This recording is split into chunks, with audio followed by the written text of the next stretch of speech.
Hello, this is David from davidcliveprice.com, and this is the podcast edition of this week's e-zine number 25, How to Develop Your China Market Strategy.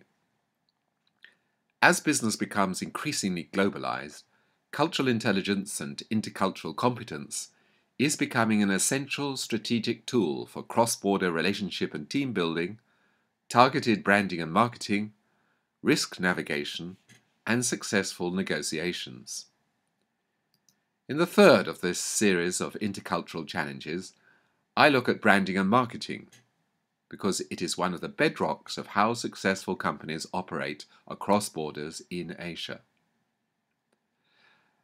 There is no formal definition of what constitutes a first tier, a second tier, or a third tier city in China.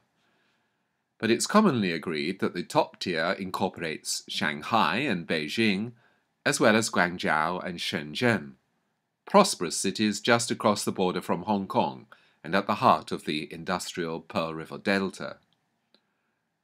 Not only are these cities in effect megacities, with populations of some 20 million people, but they also have the highest incomes in the country. However, they account for only 9% of the country's population. There are many more people living in the second-tier cities, often defined as the provincial capitals and special administrative cities, 23 of them in all. More than 300 million people live in China's smaller cities, roughly equivalent to the population of the US. Many Western companies are hoping to target the customer base and labor pool of these cities and slowly shift their focus from the developed eastern seaboard into the center and the west of the country. All prefecture-level or county-level capitals are generally classed in the third tier, but the difference between second tier and third tier is not very precise. Some experts set the barrier for a second-tier city at a population of 3 million and a minimum per capita GDP of US dollars 2,000 or more. Using that definition, there are some 60 cities in the second tier. In addition, China has 160 third-tier cities with populations of 1 million or more, out of about 655 cities in all. However they are defined, it's clear that the importance of second and third-tier cities is growing. Just as people are migrating from the countryside to the city in massive numbers, companies are migrating from the expensive coast to target the interior. What does all this mean for Western companies? First, you can no longer view China as a single market. Targeting the masses will no longer work. Already the game is changing to take into account the emergence of different categories of consumers and their own sense of their differences and individuality. Companies now have to make extensive research of individual market cultures and trends across the entire federation of China's provinces and age groups to connect with each group and to stand out from competitors.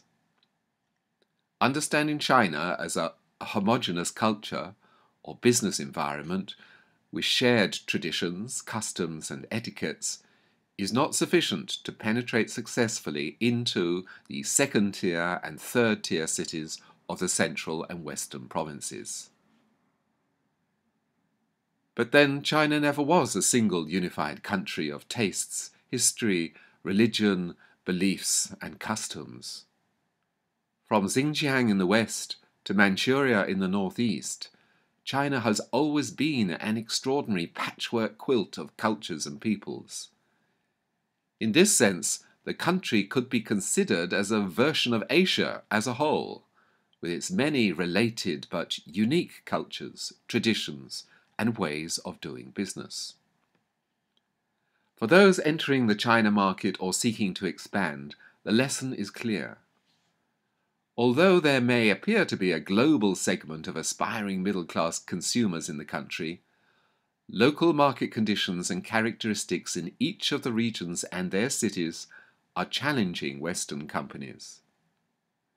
The challenges they face extend to learning the appropriate business behavior, culture, and ways to build business relationships in each of China's provinces, and often in second or third tier cities too.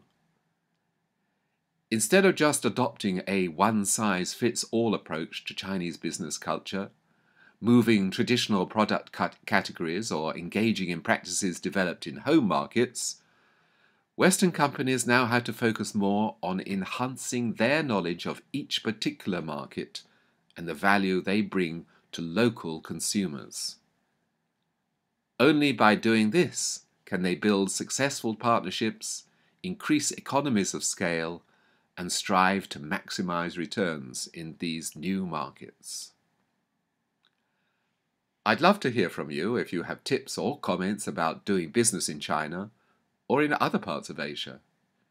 You can leave them at my blog, www.davidcliveprice.com/blog.